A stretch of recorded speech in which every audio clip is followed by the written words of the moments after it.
You see it a lot. You get a lot of bashing whenever you say anything positive about China. Even I get a lot of bashing for saying positive things about China. It's like, oh, so you're saying we should give up in West Philippines? Like, whoa, wait, ibang usapan yan. Let's just take China on its own terms and the incredible things it has achieved. What is your read of that, Walden? Duterte. Where does Duterte come in? Because he kind of shattered that autopilot, love, love, love US, hate, hate, hate China kind of modus operandi in the Philippine oligarchy, right? Yeah, but I would say that yes, I think there was an element of being fascinated by China and where it was going, but whether he had absorbed the right lessons from that was something else. There was, in fact, this rhetorical turn from the United States to China, and which might uh, have been mainly triggered by the reactions to his drug war policies. So No, I I would would. agree with that, Walden. I would, you know why? I watched his interview with Maria Ressa in 2015. I always found it interesting that our Rappler friends always, projected themselves as the ones who held the line. But I'll tell you what, the only person who really bothered to have an hour or two conversation with Duterte when he was a fringe was Maria Ressa. Watch that interview in 2015. No one was paying attention to Duterte, and Maria Ressa sat down 1 hour with him. They had conversation, and Duterte said many reasonable things about like we had 100 years of U.S. Where did that get us? Did the Americans stand by us? Like he was sounding very reasonable and all of that. I remember when they had Sure. the debate of choose my leader, whatever in LaSalle when I was teaching in LaSalle. Maria Ressa was the host. Again, Duterte was the only one who showed up, and he sounded very reasonable to a lot of my students were impressed with him. I was never impressed with him. I always saw a proto-fascist in him, just like you. But I always also understood maybe not maybe that he was needed. I mean, that's a little bit teleological, but in a way, he has helped us to shatter that kind of a blind pro-American ideology that I think also has. Well, there Yeah. was definitely, and there was definitely an influence of the nationalist movement in Duterte. When he even admitted this, that when he went to school, he was in the Lyceum. He was impacted on by His own Jones's, was it. Yeah. and so there was that element of Duterte that was made him probably receptive to what was happening in China, and made him in many ways also anti-West. But how deep was that is what I would question. And how much of what evolved in terms of the succeeding relations with the West and China during his administration um, came from his uh, drug war policies. So there would seem to be this synergy whereby, the more he got enmeshed in human rights EJKs, the more he seemed to blast the United States. He needed So, support. He needed boss to protect him, right? sure, Exactly. sure, So what you're sure. saying is that it was very instrumental, it was Sure. very coincidental, and it was not really ideologically grounded and all. But maybe Walden, we were But being but but unfair. but I would say this Mhm. though, that even as I was criticizing Duterte, for his for on the human rights area for the AJ case, I was also saying, that there was a potential for him to move the Philippines away from the United States in terms of abrogating the agreements. In fact, I wrote this article for Rappler, the title of which Duterte may be a mass murderer, but when it comes to withdrawing from the VFA, the Visiting Forces Agreement, I wish he would do that. So for me, there was a lot of rhetoric around nationalism and attacking the U.S., but for me, the important thing was really, how much of substantial was it? Because by the end of his term, he had withdrawn his statements about abrogating the VFA. He was praising the U.S. For the the U.S. vaccines. AUKUS, and basically ending his term with a very congenial relationship to Washington compared to the way that he started off with an antagonistic relationship with Obama. So, I guess I guess my sense is that there was a lot of rhetorical promise there, but just like in so many other areas, he did not deliver. And I don't think he really thought through many of these political economy policies. And practically just when it came to the economy, Richard, he just completely turned it over to the neoliberal technocrats, to And Pogo. Dominguez. And Yeah, Pogo. No, no, the reason I say that, Walden, is because we're forgetting a big factor here, right? A big factor here is the Philippine military and the security establishment, which I yeah. know for a fact because I've been dealing a lot with them. I don't think they allowed really Duterte to do Duterte. I think Duterte was really circumscribed.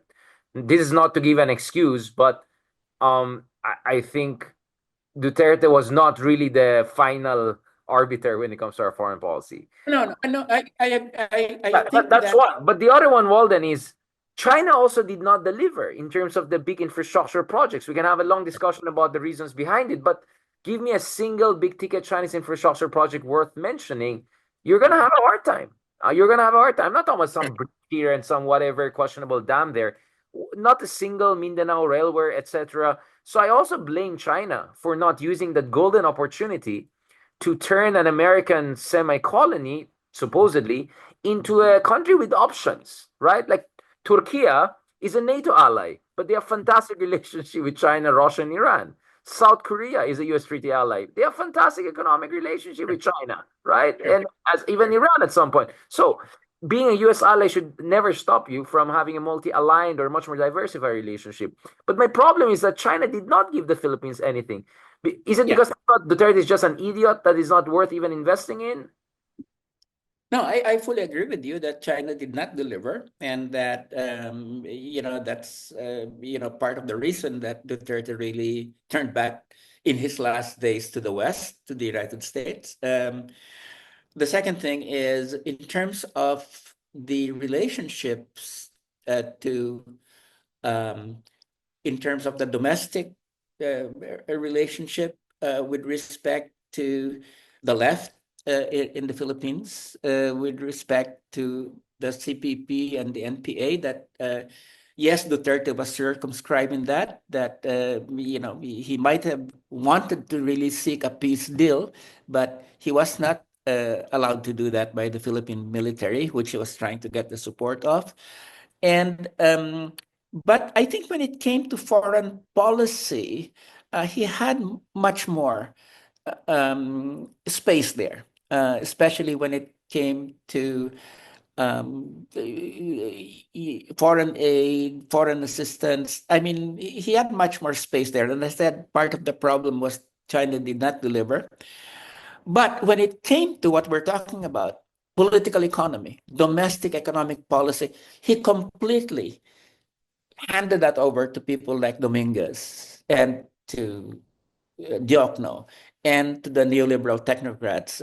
Because as he said several times, You don't need that. He he doesn't know economics, right? yeah, he was saying that he's not an economist. But remember, Duterte, when his first victory speech in Davao, I know this because I listened very closely, he basically traced the Philippines' agricultural problems to the World Trade Organization and to the demands that the World Trade Organization was making in terms of policy, that the Philippines had to scrap a lot of its agricultural policies to make investments, agricultural investments, basically deprotectionized Philippine agriculture. I was listening to that speech and I said, oh, this guy must have been reading some of the stuff that we've been writing about the World Trade Organization. Don't be But then surprised I read you. Yeah, yeah. but then he comes to power and he forgets all about these criticisms of neoliberalism, the WTO, the World Bank, and the IMF. And the excuse he says is that he doesn't understand economics. So so basically I think this is why when it comes to, I mean, discussing this person, Duterte, I mean, he was full of contradictions. Okay. He's And not flamboyant. He's a complex character. But right. if I can put it And that way, I think the way to square the circle is there's the Duterte, the aspiration, meaning people projecting their hopes on him. That's why some of our friends in the left even join his cabinet thinking that, oh, he's a sure, socialist, sure. whatever. And then there's a Duterte who's like Sabog. He's just not meant, he doesn't have the mental capacity, to be honest. He just doesn't have what it takes. And then there's Duterte who got corrupted by power, basically, and went berserk, right? So all of those Dutertes coincide. And I think we shouldn't be surprised because this was a guy who entered into power. First of all, I think he was never prepared for that level of power. Second, I think he was not surrounded by the right people.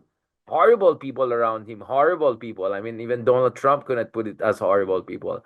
And then really opportunistic people. I think Ronald Llamas was telling the story of when the Chinese investors would come to the Philippines. There were guys who would come with a business card saying they are governor of the Visayan Islands. Like they were like made up people posing as special economic zone chief. I mean, it was shady people after shady people until even the Chinese were turned off. Like this is fourth world country. Like what the heck is going on, right? So Sure. Ronald was saying, actually, I pity the Chinese who wanted to invest here. These are all Budul kings, like little Dutertes popping up from everywhere. All these shady, dodgy people. So again, I try to be fair about it, but Walden, moving forward, I think we don't want to rehash the long conversation we had about EDCA and all. I think people are aware that we have slight tactical differences, but we strategically agree that the Philippines has to be more self-reliant and self-independent. So I want to ask you this question, which Secretary Lorenzano, who attended my lecture in Manila House the other week, thank you very much, by the way, for hosting my Age of Disruption talk on everything from AI, populism, and China. He wanted to ask me, and he didn't manage to, and hopefully we'll have him here. I joked to Secretary Lorenzano, I want to make you my defense guy the way I made Ronald Diamas my political guy, because now he's retired, so he can speak more openly. He wanted to ask me, should the Philippines join BRICS? What is your take on BRICS? Is BRICS like Bitcoin, a lot of hype, not much foundation? Is BRICS just a way of signaling discontent with the hypocrisies of the West? Or maybe there's much more to BRICS that Indonesia, Iran, Saudi Arabia, Turkey, Vietnam, Thailand have either joined or about to join or showing interest to join, that maybe this is not just a kind of a Goldman Sachs catchy portfolio, that this is a geopolitical force to reckon with for years and decades to come. I was just in Malaysia for ASEAN conference. The Malaysians are interested also in joining in BRICS. What is your read on this BRICS? Because Walden, you and I have been looking at the rise of the new, of the Bandung conference and the non-aligned movement. We have been here, right? All these non-Western powers trying to challenge the West and failing from one decade to the other. The new international economic order in the 70s. Is it different this time with BRICS? Do you think BRICS represents a seismic shift in the global geopolitical balance of power? And is it only because of China, really? Or maybe it's more than China? Well, I would say that there are several things. I think the the main actor in BRICS is really China in terms of the resources that it has brought to the BRICS. Okay, uh, and um, and basically when China is in the BRICS, we're talking about its control over the Asian investment um, AIB. development bank. Yeah, yeah. We're talking about its Belt and Road Initiative promise of 1 trillion dollars investments through in Asia and Africa. Uh, so China has been the sort of mainstay of BRICS. That's the first thing. The second thing I think is that you already have certain institutions in BRICS that they have developed, like the New Development Bank, which is sort of a mini World Bank at this point. You Shanghai. have the contingency reserve arrangement, which is a kind of a mini IMF. And basically, these have been kept purposely underdeveloped, mainly because I don't think they want to be seen as rivals to the World Bank and the IMF. Or Okay. rivals to China's BRI, because this is where I want to push back a little bit, Walden, Sure. because if you talk to Indians, and I was talking to Indians in New Delhi the other week, they're part of the BRICS, right? You Mhm. talk to South Africans and Brazilians, they're kind of worried that the BRICS is being hijacked by the Chinese agenda, to a certain degree, Russia-China axis, right? Mhm. And that the BRICS is just a foil for really a Chinese new form of imperialism, whatever you want to call it. Uh, Mhm. considering we're Filipinos and nakikita natin yung pagbubuli sa West Philippine Sea, and I think none of us should have any illusions about China's totalitarian system, without being, of course, blind to the horrible decay of so-called democracy in the West, not to mention our own democracy. Well, then, aren't you, because my sense with you, Alden, is you belong to the tradition that is super happy to finally see someone giving it to them, right? Like that we're not just stuck with the ugly Americans and the snobby Europeans dictating the international order. Am I getting this wrong? Because my worry here is I'm all for balancing the US and making sure they're not the only game in town, because they have done horrible things in Iraq, Middle East, a lot of places in the world close to my heart. But at the same time, I'm also worried that China might be poisoned by the same imperial temptations that took America in the wrong direction in the past, and other rising empires in the past half a millennium. Or am I being too xenophobic? Oh, well, then do you think I'm too anti-communist? Or maybe we should make sure we're not complacent. What is your read on that? Because, well, then my fear Yeah. is, and I think that came up in our discussion with Ronald, that you are more than right to emphasize America's unreliability, etc. But my feeling is I'm all good with that to a certain degree, but I think we shouldn't be also complacent about China and its own potentially nefarious imperial ambitions. Shouldn't we? Yes. Yeah, I'll return to that, but I'm just trying to say that when we look at the BRICS and the institutional development of the BRICS, which I think is still at an early stage, okay, uh, we need to see this in the context of the crisis of the US dominated multilateral system, which is the crisis of the World Trade Organization, the crisis of the IMF, and the crisis of the World Bank, which has really accelerated over the last several decades. So the that multilateral system is going to pieces, and this is why the BRICS, is very attractive to many countries in the global South. And the fact that you had Saudi Arabia, which has this uh, Biggest reserve of oil in the world. Yeah, yeah. sovereign wealth fund of $1 trillion, and the The Emiratis UAE. are also, and Marathis too are also there. Right. Uh, you're right. So there is this sense that this BRICS, which has survived despite some of the contradictions among its members, seems to be the game in town that's going to replace the multilateral system, which dominated by the West, which incidentally, Trump seems to be intent also in tearing up. Okay, so basically, I think what we're seeing is that you have the rise of the BRICS coinciding with the crisis of the US of the multilateral system dominated by the United States, leading many countries to think that, oh, maybe the way to go at this point is to join, the BRICS. And hopefully that it will in fact institutionalize itself, provide resources for development and that sort of thing. So I think there's that expectancy and hope from many developing countries at this point with respect to that. So this is why,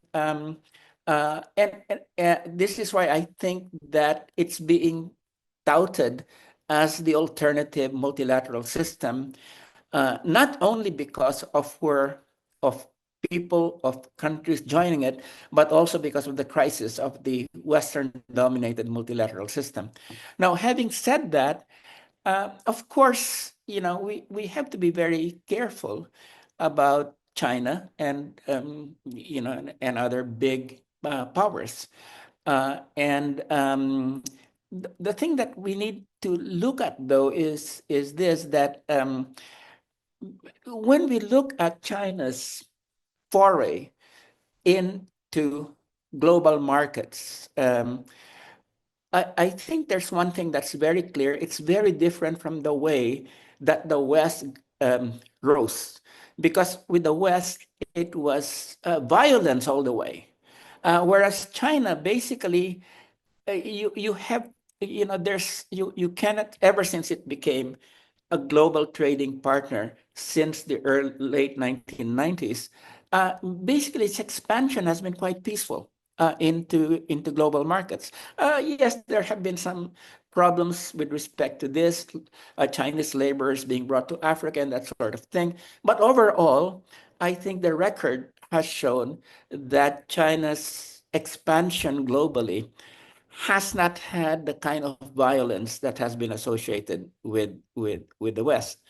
Secondly, But Walden, isn't that very questionable in light of the fact that the West had like 400-500 years to mess around, and China only had 5 to 10 years, right?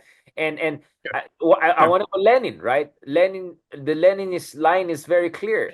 It's inevitable that any imperial capitalist power at some point is going to go down the violent lane. So I find that argument quite suspect because it kind of orientalizes China as an exceptional rising power. When, to be I'm not honest, saying that. I don't think I'm they're not. that exceptional.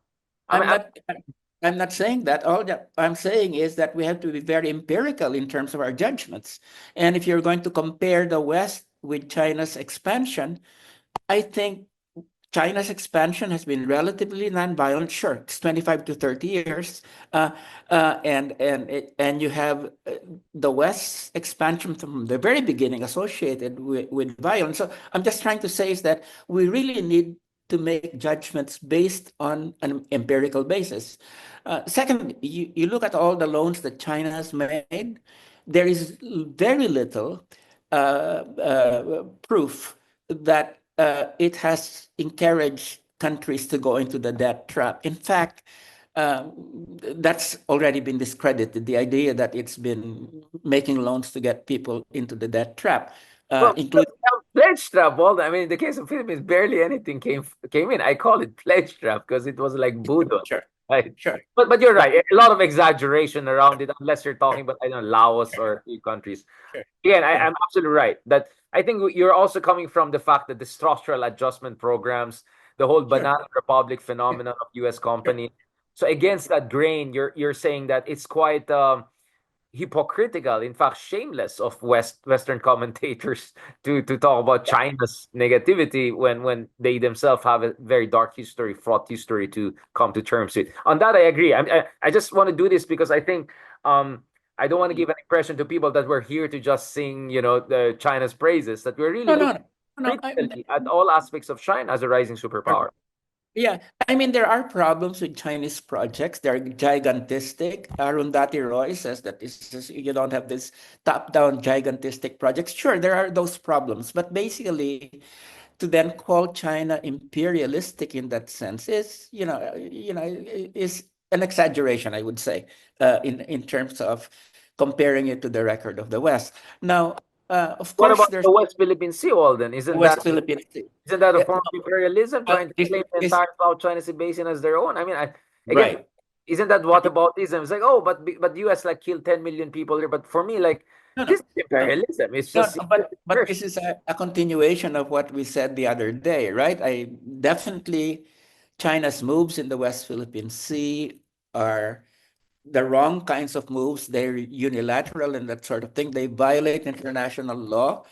And I think that should be made very clear, as I have in terms of my own criticisms of China.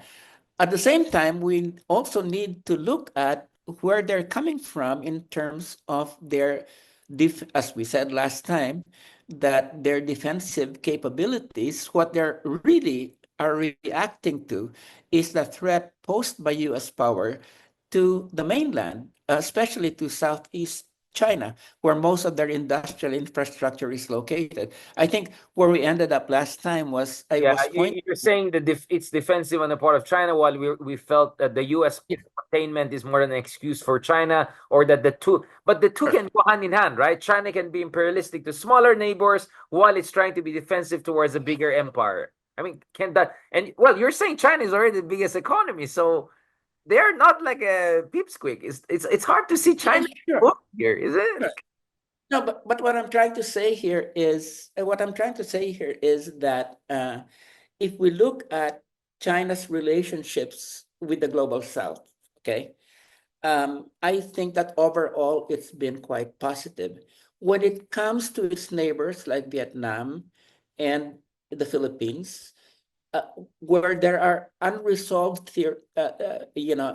territorial issues, sovereignty issues, okay, this is where China's moves become very problematic. Okay, it has resolved some of those problems with Laos, with um, Cambodia, with Vietnam.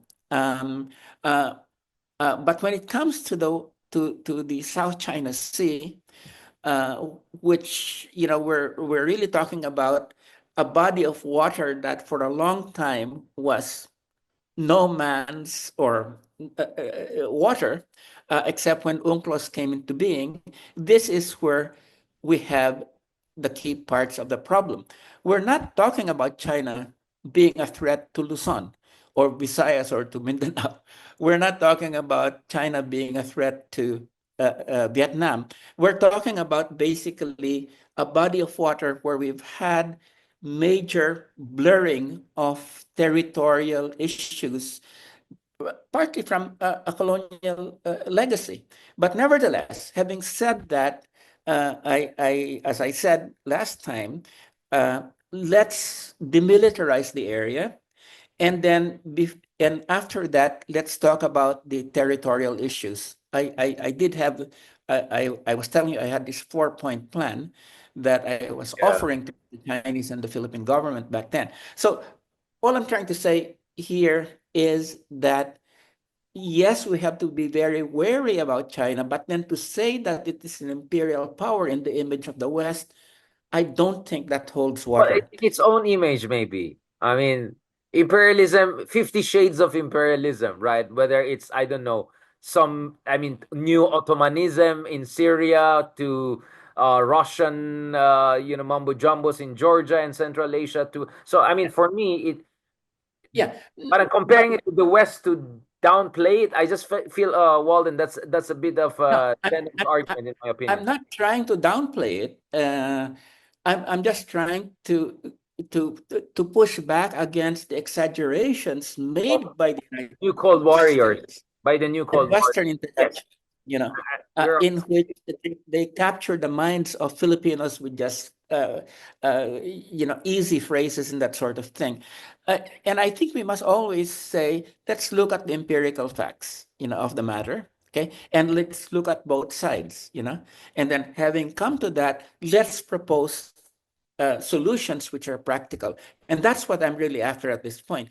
Criticize the Chinese, yes, but not to the point of going over and just buying into demonizing the them. Yeah, and demonizing containment them. strategy.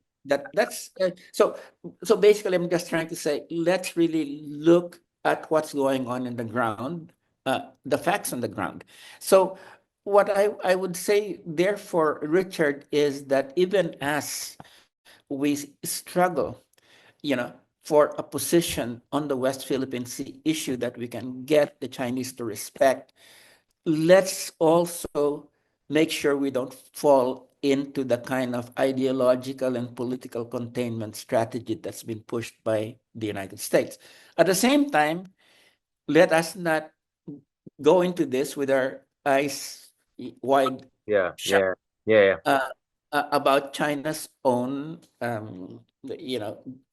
great power ambitions, Right. but to therefore say that it's just another imperialist power, just like the West, I think that is not a legitimate argument. That's really not based so much on, that's not based on facts. Let's, and this is why my research has always been trying to get the facts out of a situation. Well, if imperialism is too harsh a word for you, and maybe the West should have a copyright on that, I'll use the term hegemonic ambition. I mean, I think Gramsci's sense of hegemony is quite. I mean, let's be honest, China wants a kind of a new tributary system. The way they treat smaller nations, for anyone who has dealt with the Chinese, it's pretty clear to that. Again, this is not to say the Americans are treating us Asians any better in genuine terms, but then again, I think what we have arrived at here, Walden, is that both of us want a Goldilocks approach, whereby you don't demonize China and fall into this new Cold Warrior trap, and at the same time you're not completely like Duterte style, come over, make us a province of China, kind of an idiot. So just to be clear about it. So it's just a question of how do you get that balance. And that's why I appreciate this discussion and back and forth. I hope you're okay with this, Walden, because I don't know how many people you meet like me who are kind of left, but at the same time a little bit hawkish, right? So I always felt it's good when we have this back and forth because it really sharpens the argument. I think for both of us, I hope you feel the same in the same way I feel Oh when I yeah. use But with but you. for me, the important thing is yes, there is this rivalry between the United States and China. And for me, the important thing is how do we, smaller countries, the global south, make use of this rivalry to be able to create policy space for us in order to be able to create the space necessary for our development. And I think this is where countries, for instance, in Africa have been very good at being able to get Chinese aid, whether it's loans or grants, and making sure that they do not come with the kind of conditionalities that the IMF and the World Bank have put into their aid. This is why, again, the point is that you go to Latin America and you go to Africa. You don't find this sort of negative view of China as being another imperial power. Sure, there are criticisms of specific Chinese policies, but to compare them to the way that the United States is, I don't think you don't have that kind of blanket kind of dismissal of China as just another imperial hegemon. Again, what are the facts on the ground? That's where the important thing really is. So, last part of our discussion, Walden. So, moving forward, I ask you, for instance, should we join the BRICS? Do you think? I mean, obviously, I don't think this administration right now is interested, but in theory, let's say we have the next president of the Philippines. Is the Philippines joining the BRICS the next reasonable step? Because we're already one of the biggest economies in Asia. We're one of the fastest growing. We're the top 12 countries in terms of population, top 10 soon. It makes sense for us to be part of a grouping like BRICS, right? Like the non-Western, quite major enough countries. Isn't it? Doesn't that make sense? I would say so. I mean, I think that the BRICS, as we talked about this, it's still in a process of consolidation. And I think, and this is probably what motivates countries like Malaysia and Thailand to come in there on the And ground floor Vietnam.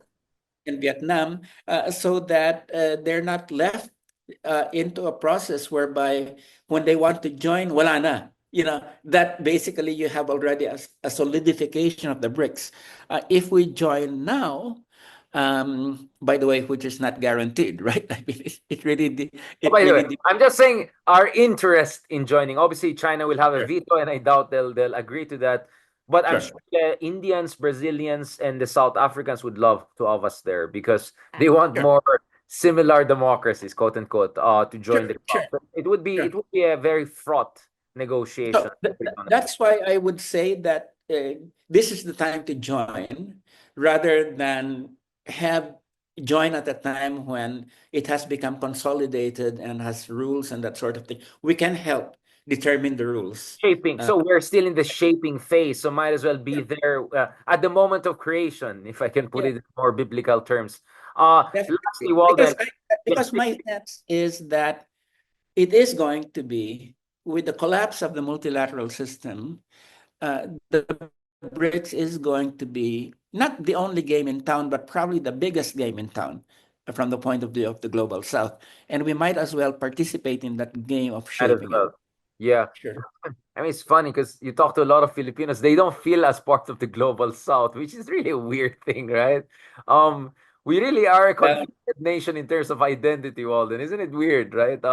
You don't see that in Latin America. I think a lot of Latin Americans, even if they literally look white, right, because of their Spanish or Portuguese heritage, they very much feel part of the global South, unless they're Argentinians, right? Unless they're Argentinians. But I don't want to go down that road. Um, but in the Philippines, parang anong yeah, global no. South? No, we are Team West, right? We are like rules-based international order, and Well, you know, I think what's happening in the United States is going to make us realize we're part of the global south. That you now have an anti-immigrant president. yeah, just slapping around everyone. Like, Yeah, and it's most likely that he's going to make a deal with China over the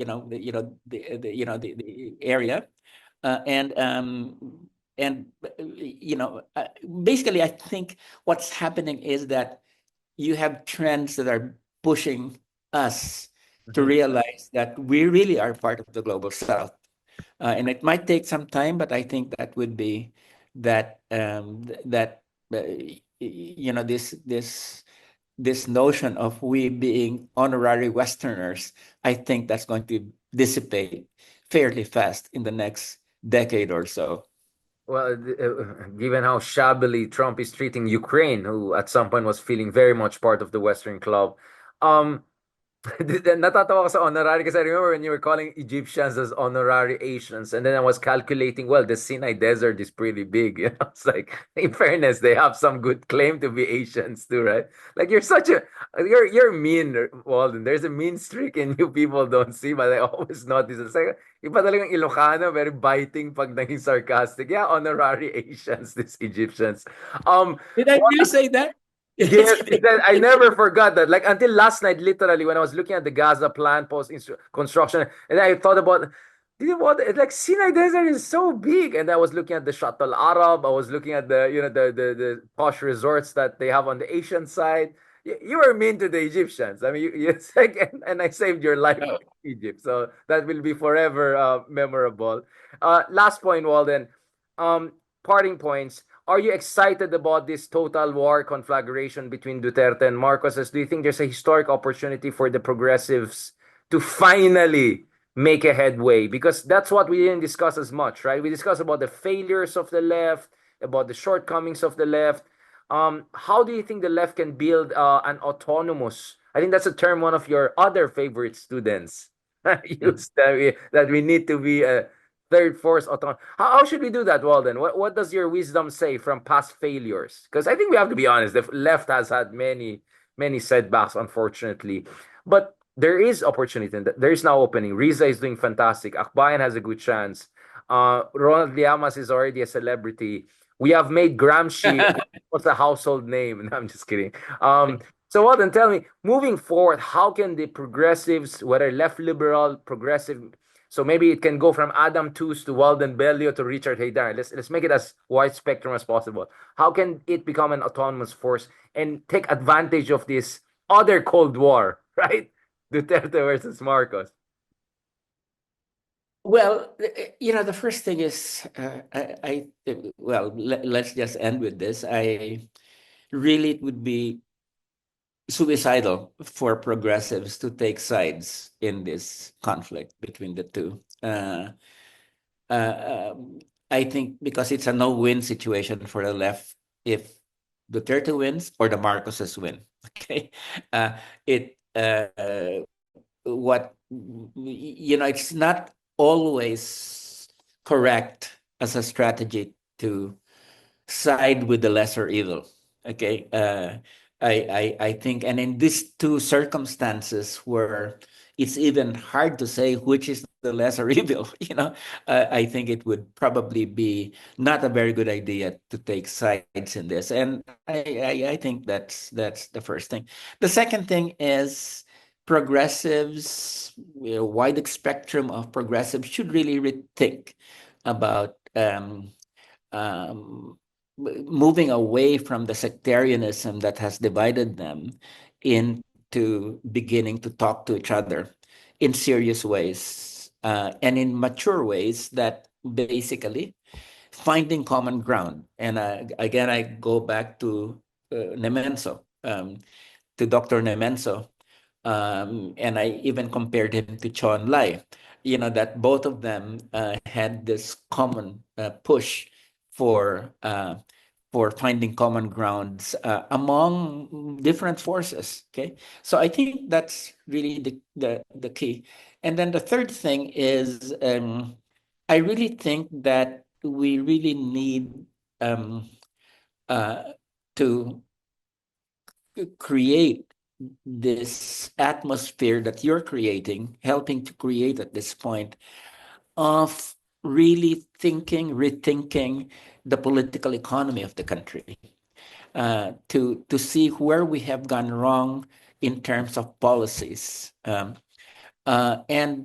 because unless this is both a political and an intellectual effort, we're not going to go anywhere. Okay, so I would say that the easiest thing there is not taking sides. The next is the next harder thing is unification, however broad it is. And then the third part is really getting rid of the sort of neoliberal thinking that has brought our country to this impasse at this point in time. So, and we have to do all of those things together. So that's my 10 cents worth or 10 centavos worth. And And yeah, yeah. What was the money in dirham, dinar in Egypt where we almost died? Like I was like, what was the money there? right. Dirham, But yeah, whatever. Pound, Egyptian pound. Social sila, di ba? right, the Egyptian pound. Okay. So I get And Walden. Sorry for taking you away from a special day, Valentine's Day. I know that was a special no. day. I I always love appreciate these conversations. anytime you ask me, Richard, I owe you my life because you saved me from a beating in Egypt. I don't know whether people want to go into the details of how I was saved from a beating by you and our friend Sabrina Gakad, but nevertheless, Don't exaggerate her role. She was just gonna be a witness and write our last moment story. But sige oh, sige right. na, sige na nga. But thank you so much for that, Walden. I mean, for me, I'm absolutely with you. I mean, let's go Trotsky, neither nor, right? But I think again, where we differ perhaps is for me. I think we can take down your enemies one by one. So I believe in a sequencing strategy. But then again, that's a long conversation. On China, my sense always was you're absolutely right. On a global level, we're not seeing China as a kind of a imperialistic power in the sense that the West has been for 1,000 years or 500 years or 200 years. But I think regionally speaking, I'm deeply worried about China's hegemonic ambitions. And to end with the perfect guy, Zhou Enlai, it's too early to say. All I'm gonna say about where China. I'm gonna say the same thing he said to Kissinger. It's too early to say, right? So if he That's couldn't right. decide about the fate of the French Revolution 200 years later, Yeah. I'll tell you what, I'm not sure we can also tell about where China will go in the next 10, 20, 30 years, or who knows, much earlier. But nevertheless, you're right, Walden. We have to be as evidence based and non hater, non Mm. prejudicial as possible. And I think, unfortunately, in the Philippines, we have been overfed, especially in your school, at least. Kami sa UP, I think we had good dose of anti-Americanism, but practically outside UP, like the level of naivety about American colonialism. I mean, for heaven's sake, they don't even recognize us as a ex-colony. I was like, what Commonwealth are you talking about? You stole our revolution, right? You're the gringos who stole our revolution. So thank you, Walden, for being that lightning rod for balancing against Ronald Llamas, who really flexed his credentials and basically telling you two idiots, you write good books, but you have no direct interaction with gangsters. And I was so glad he left towards the end and gave us 15 minutes. So kumbaga, Walden, this whole conversation was what we wanted to do, if not for Ronald taking us in very interesting direction. But mabuhay ka, mabuhay si Ronald, and God willing, inshallah, I'm going to be very religious. Sorry, Walden, I'm always a man of piety. Hopefully, Thank you.